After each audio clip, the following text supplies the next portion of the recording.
Hi, everyone. This is Derek Harp, the founder and chairman of the Control Systems Cybersecurity Association International, or as we call it, just CSA. CSA is a 501c6 nonprofit workforce development association dedicated to helping grow, support, and sustain the professionals charged with the cybersecurity of control systems. We're specifically talking about those systems that have pumps and valves and actuators, real cyber to physical moving parts, and control nearly every aspect of our modern connected industries. Thank you for tuning into the podcast. It is my hope you find it inspirational or motivating or revealing or informative, and perhaps at times even a little entertaining. Take care and be well. Hi, this is Derek Harp, the founder and chairman of CSA and the host of the CSA podcast show. And I've got another great guest for you as we approach 100 episodes. We're getting pretty close. Today, I've got Rob Dyson. He is the Global OT Security Services Leader for IBM. In addition to that, he is a military veteran. He is a technologist. He's a father, husband, grandfather, and near and dear to my heart, he's a scuba diver. And so welcome to the show, Rob. Thanks, Derek. I'm really glad to be here. Well, Rob, we're going to end up, obviously, at the end of this chat where you are now. And anybody who's, leading a OT services area for a major company like IBM, this is an awesome guest to have on the show because, that's our focus of CSA is control system and operating technology, cybersecurity. And here it is, you're running a whole practice on that. But let's go all the way back in the time machine. And I think what we hear from a lot of our listeners, it's been awesome to hear each of your stories, your journeys about where you ended there. So I always say that the joke that cybersecurity people are modern day superheroes and they have a backstory. So let's go all the way back to where you grew up. Yeah, that seems like the natural question people ask. It's like the door opener. But when you're a military brat, so my father was in the Army, and back in the days when I was a dependent, child, he moved every single year. So answering the question, and people who have been in my shoes, they know, right? They know that, hey, where'd you grow up? So, we did kind of gravitate back to North Carolina, Fort Bragg, North Carolina. But honestly, I've lived, North Carolina, South Carolina, Georgia, Germany, Arkansas, Pine Bluff, and Little Rock, and then Missouri. And that's just my growing up years through college. Yeah, that is a way of life, right? I have a number of friends I served like you did, and we'll talk about that next. But that I lived, I was in one place on the East Coast. But I had friends and colleagues who grew up in it, and it's a whole different experience to have your whole life sort of like, well, where are you from? I'm from everywhere. Yeah. Well, it's good and bad with that. The good of that is you get to experience a lot of different things. If you're in one place, you probably get through high school and say, God, I got to see the world.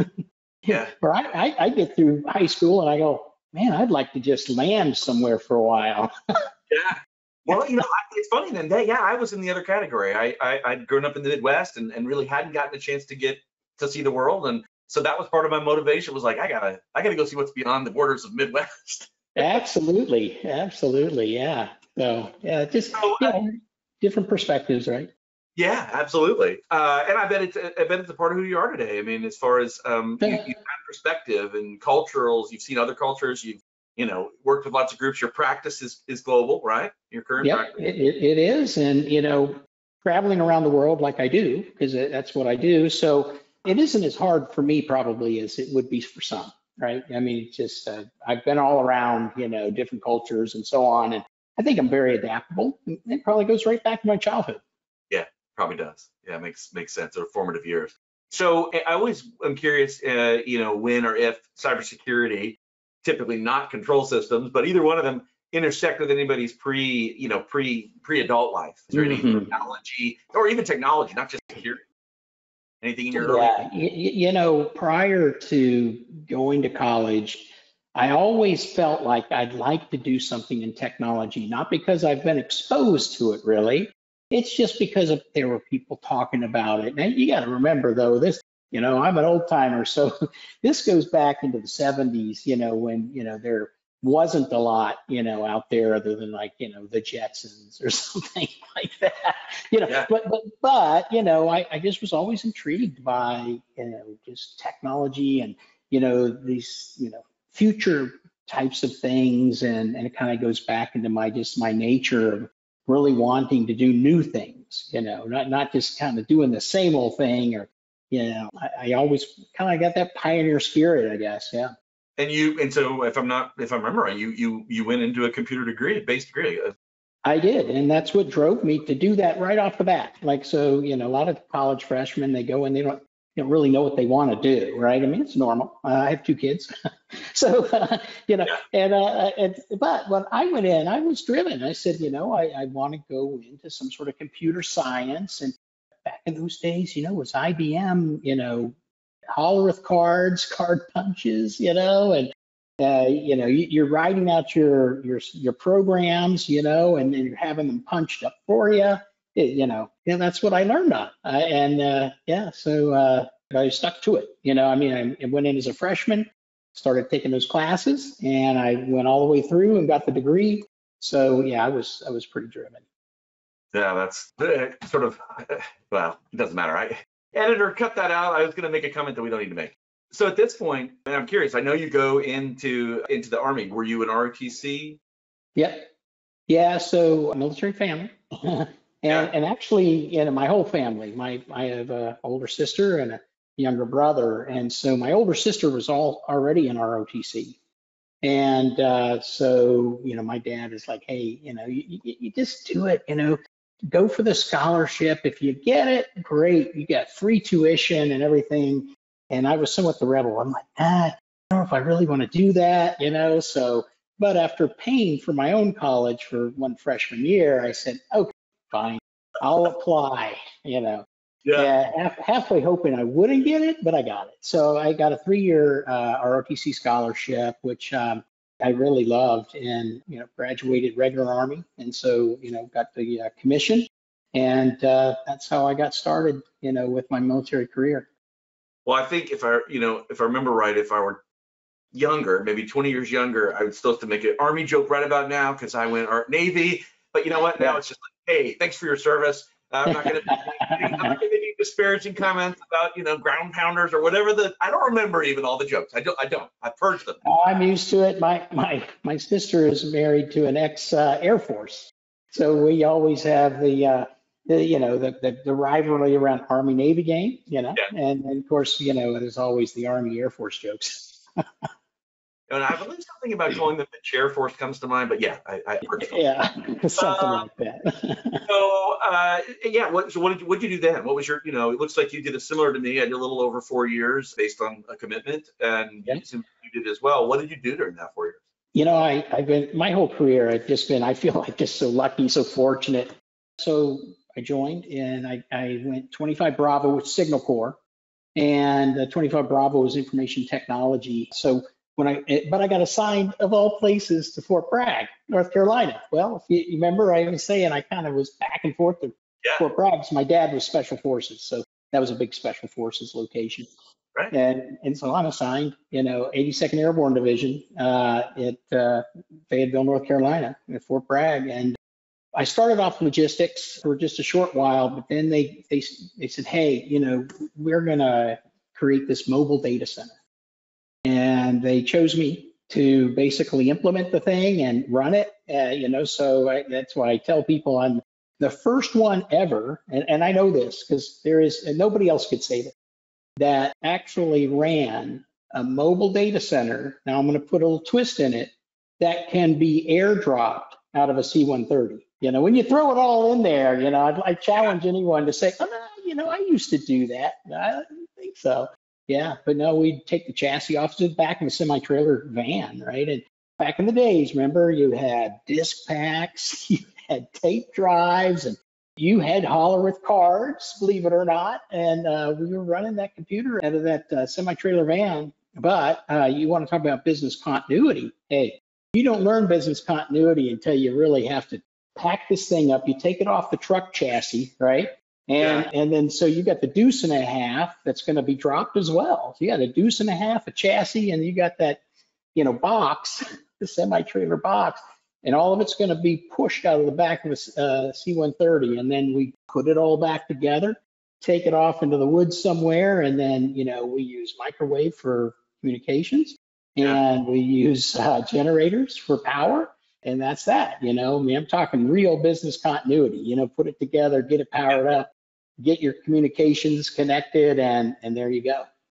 And oh, there's so many things that come to mind. Like, okay, assessing what's the risk to keeping our operation, going, and resiliency. Like, well, we have some extra risks. Ones that might not always be, pertinent for someone in, in some big city of, setting up a tower or a center, in a business tower.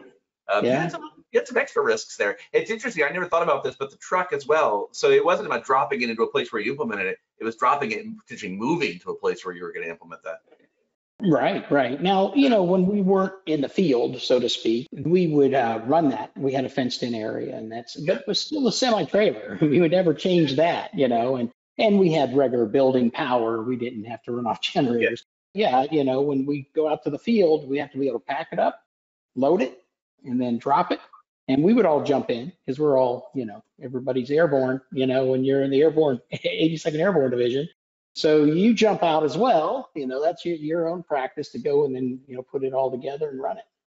So if anything from that time period has affected you throughout your career, that anything from that sort of thinking about resiliency and well, yeah. So I don't want to jump too far ahead, but, business continuity, became a part of my career at a point. And I ran that, for Accenture.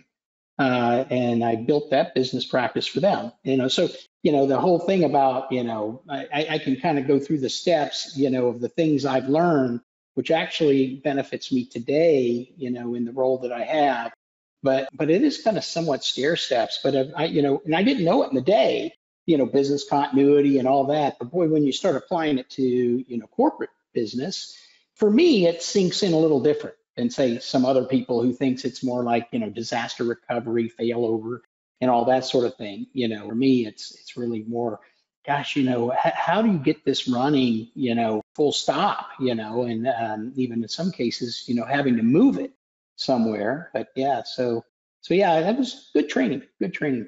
Yeah, I bet. Okay, and you built on that, and I don't know if where you might want to share some milestone stories, but you went to very storied, well-known large companies, EDS, Deloitte & Touche, Accenture, an independent time period, and some startup exposure, which I do want to touch on, and then and now quite a few years at IBM, a decade at IBM. So those are all building blocks. So you want to share along those sort of milestones of things that led, and where did security? I should back up. Any real discussion? I'm sure guards and guns and fences security, physical security, sure, no doubt. What about cybersecurity, information security, as it might have been called? I remember when I first started out, cybersecurity wasn't a term. Right. Yeah. If you go back, when did security or cybersecurity come into your path? Everything in those days was network security. So, like I said, our communications was microwave, right? So, being able to encrypt and things like that, but no, back in those days, there probably wasn't that much hacking that way. Now, like to your point, we had to have a Tempest approved. Like that van was Tempest approved. So that would explain that for our listeners might not know what Tempest is. Yeah. What they may, if you don't know what that means, that just means that the walls of that van was certified so signals couldn't get through it. Right. So if I was trying to, say hack with, some sort of a radio signal, because that back in those days was kind of mainly radio signals types of things. So, but it had to be approved that none of that could get in. So today, if you were fast forward today, if you went in with your cell phone, it wouldn't work. Right. That's Tempest. When you walk in, nothing in, nothing out. Right. Both directions. Correct. Nothing in, nothing out. That's right. Yeah. So they did have that, as far as, okay, we've got to be secure from a Tempest perspective. Obviously, the physical security, all of that was there. And then from a, because everything's, somewhat direct line of sight, right? So even a microwave, you think about, that and the shortwave, type communication, that's secure that way because it's line of sight. Yeah. And that's a good point, is that the kinds of things that might fall under security evolved over your career, but the concept of security was there from day one. It just got a bigger part of your mind share until today. It's what you're focused on. Exactly. Yeah. And because of that, when I was in EDS, I left the Army and then I went as a software developer in EDS. And so kind of went back to my college roots, and so I love that. I love programming. But that's benefited me even today in security to really understand what software development is and how programs are developed or maintained, and how someone could actually maliciously, get into a an application, let's say, and manipulate it. Let's just put it that way. And I know those concepts because I was a software developer, but did get the chance at EES to run a network group, not network security, because security really wasn't a thing. So what we did is, they need somebody to manage the new network group services because we're getting into client server. Right. So that's how far back I go. So, everything else, and I want to say this correlates, and I do tell this story, a lot in some of my presentations, is that it reminds me of those days when I think of industrial security. Why? Because it's the behavior. It's the thought that, hey, we're isolated, right? Nobody can attack us because we're air gapped, right?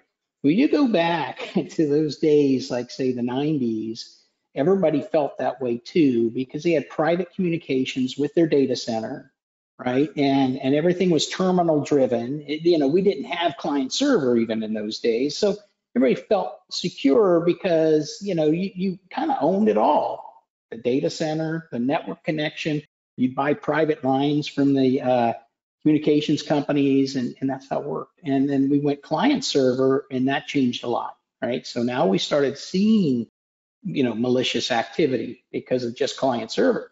That's even before the internet. So we started getting introduced to security way back then. And all of it was network though.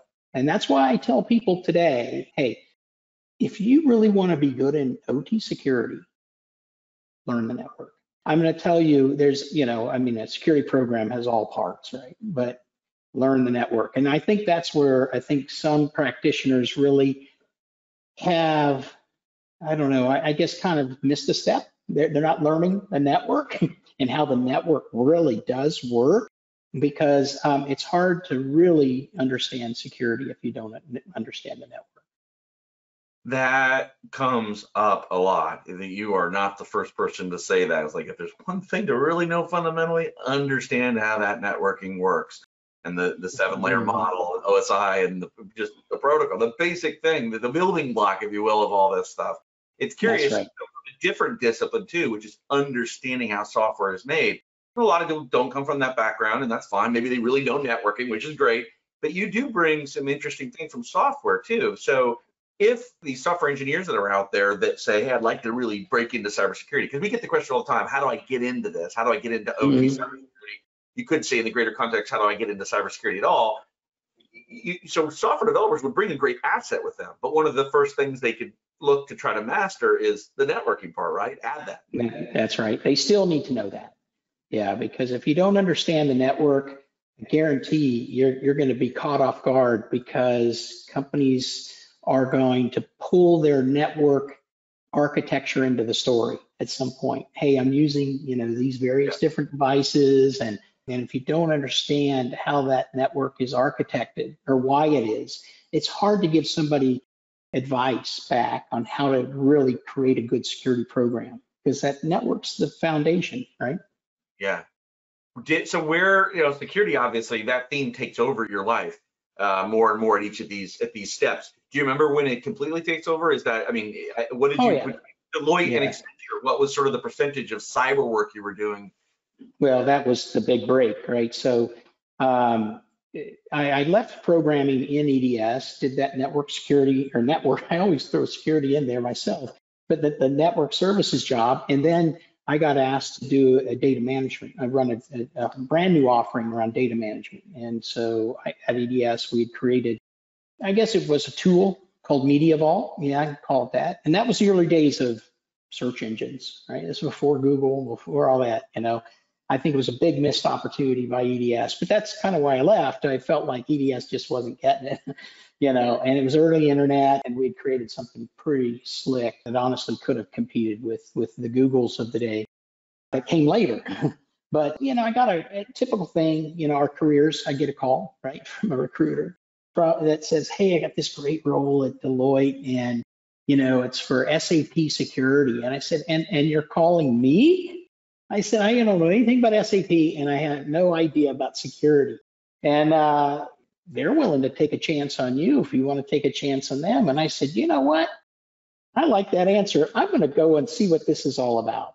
And so I did. And in those days, I wanted to be a CIO. That was my career thing. I got to be a CIO, right? And I said, you know what? I probably should know more about security if I'm going to be a good CIO. So I said, I basically negotiated a job there and got into SAP security, which is really good for me because SAP is all about the application, right? It's a big application that does a lot of things. And now how do you secure that, right? So it was a great way to get in, kind of take my software development skills and security, learning new security skills and, bring them together. And then what happened was Deloitte started branching off into other security types of services. And so I ended up being the Midwest security services leader. So I advanced, over those years myself, and then I had all the disciplines, so I was kind of running that Midwest region, of all the disciplines. But across different industry verticals and across product and services suite. Correct. Okay. Yeah. Yeah. So I had, when I say the Midwest, I really had TOLA, so the Texas, Oklahoma, Louisiana, Arkansas. That was my region, and I was running that. But then Accenture, they had a great opportunity to do something similar. They were growing a security practice, didn't have much. So they kind of catch, right? In the Army, I kept creating something new. And then in EDS, I kept creating new stuff. And Deloitte, brand new security practice that evolved into a much, more comprehensive type of security practice. And then Accenture was just starting theirs to compete. So I went from Deloitte to Accenture, and that's where my GRC came in. So they asked me to create the governance risk management consulting or compliance offering, right, for them. And that was my first step in Accenture. And then I got into identity management, and I got into all the other things, and I would lead those service lines to build them up. But then Accenture, and for you guys who are new out there, and you see Accenture as such a strong security player, but back in the day, they actually decided to get out of security. That's why I left, because as a partner and a leader, a global leader, I was like, okay, so what's next for us, And some stayed to go into their outsourcing business and just stayed there. So if any of you guys are part of that today, you know what I mean. But then, they decided, okay, we're going to get back into it. And they got back into it in a big way. They're obviously our biggest competitor here at IBM. So yeah, I didn't know there was a period of let's get out of this. And how long? Most people don't. Yeah, what's that window of time from when you guys were spinning up and you were doing the stuff you were doing there, and we're going to get out and they're back in? What's that window of Hey everybody, Derek Harp here, and I just want to take a brief moment to thank 3 companies that make this podcast series possible. The first company is Waterfall Security Solutions, and they led the charge this year for the podcast, and they specifically sponsored it from their podcast, the Industrial Security Podcast. So check that out. That's a great linkage to an entire other series of over 100 episodes. They had their anniversary recently, focused on control system cybersecurity, and they were supported this year by KPMG and Fortinet. We could not do this without them. These companies not only have supported this podcast series this year, but they've supported CSA since its very early days 8 years ago. And we're entirely grateful to the teams and dedicated professionals at Waterfall Security Solutions, KPMG, and Fortinet. Well, so I was with them, 7 years, maybe 7.5. So that's kind of the start to I'm going to get out, right? And the reason they decided to get out really goes back to the days when, they had the basically the shutdown of the audit firm. Accenture, came from the Big Four, or was it 6 back in those days? Yeah, exactly. Yeah, 6, 5, 4 now. Yeah. So the new CEO and that his C-suite came from that, and they're like, oh, the security is too much of a risk. So they decided, and I got the cease and desist. We're not going to market security. We're not going to consult in security and all of that.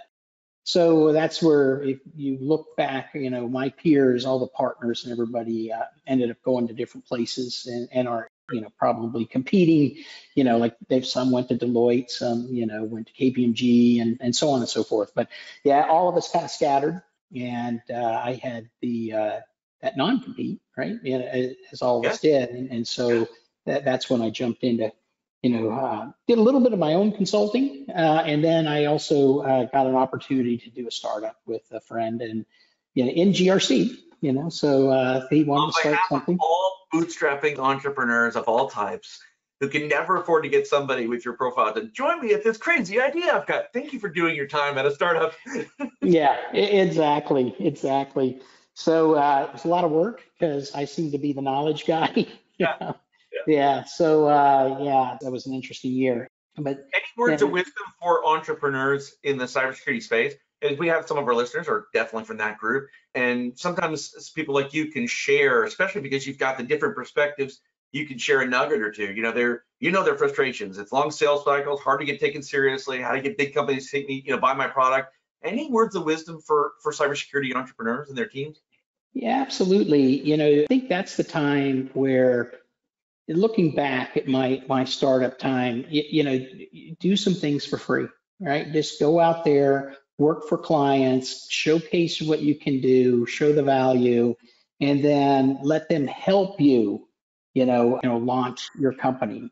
We didn't do it quite that way, and I think that made it harder for us. And the other thing too is we were self-funded. There was a little, of selfishness, I think, there, that, hey, we can do this, we self-fund, and we don't have to split this if it grows. And I wouldn't do it that way again. I think you go out, and if you can get the interest, then hey, invite people in to invest, to participate, and all of that. I think you'll grow faster that way than trying to be, truly independent because you think you have this great idea, because that's certainly the hard way to do it. Oh, Rob, I tell you what, a 25-year, entrepreneur, that resonates with me so strongly. And I don't have any data to prove this, but I've now talked or had on so many entrepreneurs approach me for advice. And my thought is more people have starved their baby out of a sense of like fear about having investors part of it. I get some fear around it, but fear or, it's going to be big. And if I can just keep a hold of all of it, and they've starved it to death. And we've never heard of their products or services. They never make the light of day. That's exactly right. And although I will say, my partner, he has driven on, and he is continuing to do that. But it's slow, and in the world of technology, you can't be slow. Yeah. I mean, it's great idea is yesterday's idea in a year. Yeah. So yeah, you got to be able to move fast in the world of technology. So, but that aside, for me personally, great opportunity to kind of get that ticket punch, to kind of get the feel, what it would feel like to go and do something on an independent nature, the whole business thing. Because when you do a startup, you're wearing every hat, you got marketing, you got the sales, you got proposals, you got delivery, you're wearing it all, right? Yeah. One day the bill all the way around, 360. You can just keep turning. That's it. Yeah. You're the CEO 1 minute, and you're the SME delivery guy the next minute. You're emptying the trash and making the coffee the next minute. Oh, absolutely. So you went from a startup to another small company, the International Business Machines. I've heard of them. So interesting too. I got this opportunity, very strange, because I was just about to sign a deal to be a partner at E&Y. When you go into, direct admit partner, it's a long process. Let me tell you, they just don't, it's not like, hey, let's interview, hey, we love you.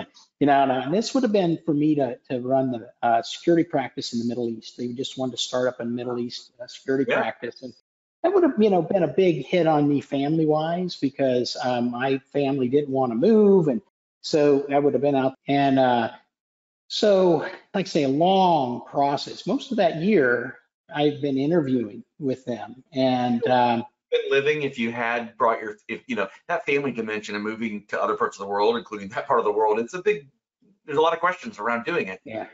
Where would you have been? Dubai. Dubai. Okay. So, there's worse places to live than Dubai. There certainly are higher risk profile locations. Yeah.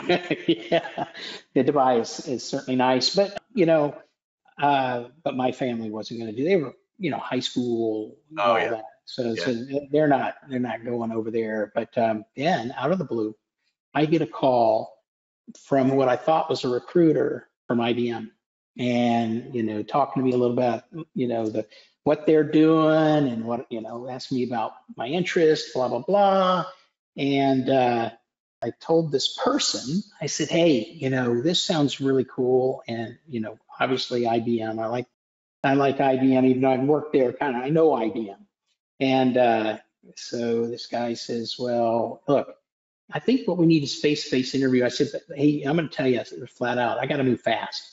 And he says, fine, let's go to, I'll fly you to Boston. We'll do this. Turned out that guy was my boss. Turned out to be, they made an offer on the spot. Talk about different, right? This long process with EY to interview. And then with IBM, it was like boom, boom, boom. It just sounded too good to be true. So I told EY, no, because I didn't have to move with IBM. I've been living in Dallas for a long time. So I was like, yeah, this is great. And what I want to say, Derek, is remember I started with EDS after the Army? Well, you know where EDS came from, right? Ross Perot, IBM. So EDS's culture was IBM. So when I got into IBM, I'm like, I'm back home. I mean, the DNA was so strong, it was the same. It was, and it is, even after all these years, the culture here. So I feel like I'm back home and in the security practice, I got hired into that, and here I am again, right? They're building their security practice. Kind of again, what happens, IBM had a very scattered security capability. It's probably better to call it capability than a practice. And now they're going to bring it all together. That was in 2012. And they're just pulling all leadership and everything and formulating a new security services practice, which they didn't have before. And so they asked me if I'd run security strategy, risk, and compliance. And I said, absolutely, yeah. So I did that. And in the process of building that, since I had carte blanche to figure out, well, what services will we put into that? One of the services that we did put in there from a more of a compliance standpoint was, which we didn't call OT security in those days. It was just because OT security wasn't OT security, if you recall. I mean, some call it process security, ICS. The OT kind of formulated after, everybody got tired of too many things. And there's still people who don't call it that, but it's probably the term du jour. But you're right, it came from lots of different things, infrastructure and critical infrastructure and Exactly. So, but we did consulting mainly in the energy and utilities area. And so I hired a bunch of people to do that. And that started taking off right around 2016. And so, I asked, hey, if we spin this off, I think we're starting to see market demand. And so somebody else took my role to run the global service line for security strategy, risk, and compliance. And I moved in full time into OT security. And from 2016 till today, I've been running that globally. Yeah, and that's obviously our association's sole focus, and there's so many things within it. It sounds like a finite box. Here's cybersecurity, and now we'll confine ourselves to only talk about cybersecurity as it pertains to OT. Oh wait, there's all these different businesses and all these different things, and it's and a whole bunch of different kinds of people and 20 years of technology that's not refreshed, and it's different. I find myself drawn into conversations all the time still with, is it really all that different, or why do you have a whole association focused on there's cybersecurity, and cybersecurity is like, no, there's enough differences. Well, there is, not to mention the endpoints, right? But if you just look at that, right? But then it's the behavior. And it's how they're organized and governed, which is why a lot of companies fail, because they want to take their IT security mindset, and push that into this operational environment. And it's just two different cultures. And so that OT culture, that operational culture also doesn't, they over time, they've kind of distrusted, the corporate guys, like, you don't know my world, you go stay in your plush offices and I'll stay down here where it's dirty and grimy and keep the company running. Yeah. You stay there, I'll stay here. Yeah. That's it. Yeah. So yeah, since 2016, I've been, in there growing that, and you being part of that, you well know, it's been a journey, and we're just still in the beginning of this journey. We've got lots more to go. I tell people, look, if you look at the IT side, we've been doing IT security for 30 years, right? Since the internet, really, in a big way. So you could say, somewhere late 90s, we got started with security professionals, people we said, hey, you are a security architect or you are a security professional now. Well, today you can go to college and get a security degree. You couldn't do that in my day. And, but it's just so mature on that corporate side. Yet they still have lots of problems, right? And the reason they have problems is because of change. Right? And, change is the enemy for risk management, right? Because any change says, I've got to figure out where my vulnerabilities are and all that sort of thing. And those vulnerabilities obviously are attackers' dreams to get in, and whether it's inside threat or external. Well, on your on your industrial side, that is critical infrastructure, right? So if I'm a company and I make cars, is my corporate data really where my focus should be, where all my investment goes? No, it should be making cars. That's that's my crown jewels. We always say crown jewels is data, right? We always say that, right? Oh, the data is a crown jewels. I'd argue now that we've got this whole new area that we're focusing on and going into, your crown jewels are what you're producing and selling. That's your crown. Now, if you're financial services, okay, fine. But if you're in an industrial, electricity, you're, some sort of fixed goods, manufacturing. Even if you're stamping out corrugated cardboard, I mean, that's the gold, cardboard per second, per minute. The metrics of how you produce it and how the revenue assigned to that. Absolutely. That's your crown jewels, right? And if somebody monkeys with the quality, right, they get the wrong formula because somebody's monkeyed with that. Now whatever you're producing is bad, and if it's something that's a consumable, it can kill people. I mean, you can go on and on with all of that, but you know what I mean? I mean, that's what intrigues me about this job. I mean, I look at, like I said in the beginning, I've been so fortunate to have the career I've had because I'm always moving into something new. And this is why I'm here, right? I got the chance, again, in a big company. So I've tasted a little bit of that doing it on your own, where there's a whole lot of financial risk. And here I get to innovate and grow a business within, the walls of big company. So my investor is IBM, in a sense. And in the day it was Deloitte and or Accenture or EDS, always had this, right, in my career. So that kind of, I guess, brands me as an individual, because I've been this innovator in the walls of big companies. But, what I love about this interview series, which I launched during the pandemic, and I didn't really have an expectation of what it might turn into, and it's turned into this thing with a bunch of followers, is that you've all come from very different backgrounds. And my own personal sort of view, and I suppose my work now with Accenture and not being a product company entrepreneur anymore, or at least for the last 5 years, I haven't done any of that. It's been, it's all a chessboard, and we do need all these different people with all these different backgrounds. Like the OT engineers are running a plant and keeping it resilient and running. They're not going to solve this by themselves. Oh, hey, the IT guys and cyber guys, you are not going to solve this by yourselves. Startup guys, you're not going to solve this by yourselves. Government, definitely not going to solve it by themselves, but has a role to play. And so big companies, small companies, we need each other. We need to communicate better. We need to build common languages that don't always exist between groups. We got to trust each other better. That seems to me today, the thing I'm most excited about is how can we build better bridges between the people that hold these different perspectives and puzzle pieces? Oh yeah. That's the challenge we have today, right? Is really that cultural divide, and But think about it today, because we're taking baby steps in the industrial operations today. Visibility, right? We always talk, well, gosh, my inventory. Who's got good insight into their inventory? Nobody. So let's see if we can at least get that going. Oh, my network, is it still flat? Is it, do I have any kind of security controls built into my network? Probably not. Okay, let's kind of start there, maybe a DMZ. I can't tell you how many companies I walk into and, we'll start collecting data on the network, and we're getting corporate data. What? I thought you said you were air gapped. Why is this over here? Yeah. Yeah.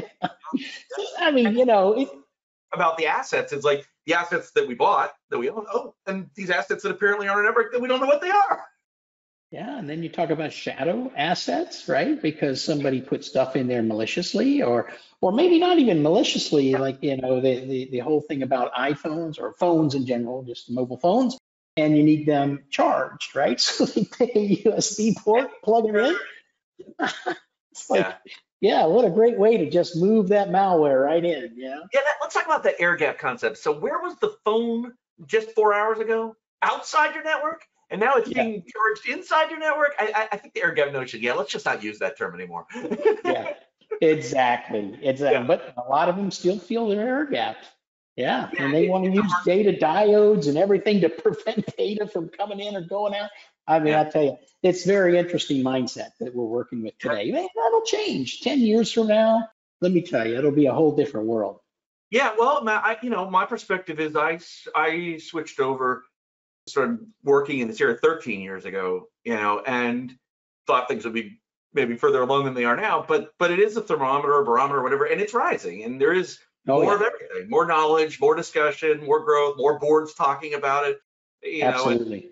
Less flat networks in total. More network segmentation. Our annual survey shows network segmentation is absolutely one of the biggest areas that's happening. Past tense and current future investment. We're getting away from our flat networks. Now that may vary. The cardboard manufacturer versus the oil refinery, there could be maturity difference there. Yeah, absolutely. Yeah, for sure. So we have a journey ahead of us, which is if you are like me, that you live for the journey, right? You live for that because you just build it up. And there can be some frustrations because you think, well, they should be getting this by now. And this is an awesome segue to something really important for me to ask you, because I think you'll have some, based on your roles and your senior role now and working with at the level at probably companies where you're interacting. We get this question almost every week. We have a live event every Wednesday at 1, and there's always some questions we can absolutely predict are going to be in there. One of them that repeats itself all the time, even multiple people asking the same event. How do I get, they're talking about bosses and bosses. Maybe they're talking about boards if they're a senior player. They're certainly talking about executives. How do I get them on board this idea? It's phrased in different ways, but it's the same thing. How do I get them to get this? And they don't currently, as the implication, right? I'm sure based on where you are now, you're working often interfacing with senior level people at these companies, clients of yours. Yep. And the answer to me is, at least that's what we do to answer this question. It all comes down in changing your language. So you have to talk in terms of risk. I have risk. What is my risk? Right? How do I mitigate that risk? Right? So, because we get it all the time, I've never been attacked, so why should I worry? Right? Yeah. And it goes back to, well, have you really know you haven't been attacked? You have no visibility. So how do you know you haven't been attacked and they're stealing information? Or maybe that last recall you had, because of all the bad shipment you had, maybe that was a malicious attack. You don't know because you have no visibility. But really putting it into the risk management language, because that's what boards talk about. Boards talk about, what is my risk, right? Financial risk, and all kinds of different kinds of what's the real risk to my company, and all of those risks. I've got a little presentation I give on that. All of those risks actually play into cybersecurity. So we used to always say, gosh, risk is really just operational risk. No, it's not. It's actually more than that, because remember, I said they're critical infrastructure. So that critical infrastructure now is a financial risk to them, because if I shut down my most profitable, manufacturing line, and it's down for some period of time, which happened, it's, Clorox not long ago. And what do you do? That's a big financial impact. Now it's material. Now, because of the SEC laws, you're going to have to report that. And what are you doing about it? So it's getting serious. And so, but what my advice always is okay, change the language. Don't talk technical. They're not going to get all that. You go technical and tactical, and everybody's going to just kind of gloss over. You start talking about what's the risk to the company, and everybody starts to listen. It's about the senior leaders they'll start listening, right? Because that's the language they speak. That's wise words. It's like, learn the language you need to use. Don't keep banging the same drum if you don't feel it's effective. Especially don't keep banging the same drum. What words do I need to use? What language do I need to use to talk in a way that this gets across? Yeah, that's right. Yeah, and we're starting to get requests for that. I'm working on one right now with a CIO who, that's his question. He says, I'm just not getting the budget. So how can you help me? And I said, well, what we need to do is we need to be able to identify your risk and impact, and then we can put that together, and we need to present that to the board. Yeah. Then they'll get it. And we don't have time to get into it today. Maybe we need to get into it subsequently with you. There's methodologies you should face. It's not just like, oh, let's make a PowerPoint. Here are some of your risks. You're talking about the discipline, and it's weighting, and it's not just how big an impact it would be, but how likely. There are now good disciplines and frameworks around this. And so you're presenting something the same way for years and years, decades, they would have been mitigating risk, some companies, against hurricanes or other things. They wouldn't think twice about understanding the risk to that. If they're a coastal operation, they would be part of their decision making, right? That's right. That is absolutely correct. And but that's it. You got to take that and twist it just a little bit, and you put it into the right language, and it doesn't take them long to see that is their critical business process. And I need to protect my data because I've got laws and regulations around PII and data sensitivity. But when I spin their attention over here to say, where do you really make your money? They go, oh my goodness, I am investing in the wrong place. And then the question comes up, well, do I shift my budget, or do I come up with a new budget? Yeah, I think you got to come up with a new budget. You can't really just shift it, because then you might leave your data still exposed, which, that you can't go backwards. So it's a great topic. I think that all of us in the security business need to embrace, because it will help us all, no matter what your discipline is in this field, to be able to talk in the context of risk. And the Big Four taught me that. Okay, the audit firms, they taught me that, and so that stuck with me, and that's another pillar in my career that made me able to do what I do today. Yeah. Well, let's wrap up here. You and I can, I think, go a long while. Any words of wisdom? If you look at all these years and all these experiences, we do know that a certain percentage, 10% or so of our followers and listeners, are very, very early in their career, and they're making early decisions or looking to, what should I do next? So any words of wisdom from you, if you're sitting down across from you in 1984 or whatever, what would you say now? Well, I would say, just kind of continuing that train of thought, two things for me. I started off my career as a super hard driver, type A, and I was one of those guys who would just kind of work myself to death. I would get like 2 hours of sleep, stuff like that, crazy. But pace yourself, right? And don't try to solve all problems by yourself, right? It's a team, it's a teamwork. And the other thing is I want to continue on the theme of risk. Security is an element of risk management. We're not doing security just because, hey, we got this threat out there and so on, because it's somewhat meaningless without the right context. So I'd advise them, really understand the world of risk management. And if you can understand that, then you can say, okay, what am I doing specifically to help this company mitigate that risk? That right there is also great advice. I think of the frustrated security practitioners that I know, and some are friends, or certainly people I've overheard talking, and they're frustrated that everything I've said is not being done. And I always think it back in my mind, you probably don't have context. You want it all to be done, and why aren't they doing it? They're idiots. Yeah, that's There's it. a business to run. There's prioritization. There's just the realities of all that. Absolutely. Yeah, and you don't want to be overinsured. And not that I'm advocating that cybersecurity is insurance, because it is not, and I don't want you to say that, but I just want to say in context, as an individual, you don't want to be overinsured. And a company doesn't want to overinsure themselves either. They want to put too much into cybersecurity when they could invest in something else to make themselves a little more competitive, maybe. So it's teamwork. It's just teamwork. It's a balance. Well, Rob, we're coming to the part of my show that I always like to do. And so I used to watch this show called Inside the Actors Studio. It was like syndicated in over 100 countries. It may still be today.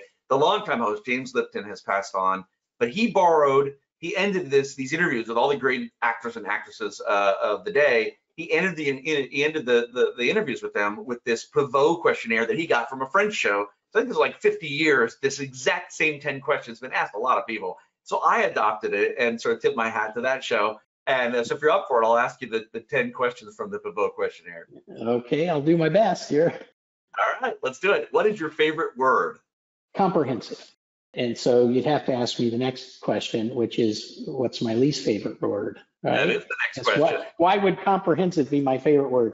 Well, because I think somewhere in the line of technology, we came up with this word holistic. And I'm like, where's this holistic come from? Sometimes maybe it's a consultant that did that. I'm sure it was, because consultants use it all the time, holistic. I'm like, okay, well, I just prefer comprehensive, because that to me is what it's really about. Because I also think comprehensive it's about it's everything, right? It's comprehensive. And I like to think that way, because you don't have a solution if it's just a piece, right? It's got to fit into this comprehensive solution. So that would be my favorite word. Oh, so what is your least favorite word? Well, it would be, this holistic, thing where we use this holistic, but I guess, if I kind of put it in context for you, maybe my least favorite word is, when somebody is going to be so individual, kind of like, I got a hammer and everything's a nail, right?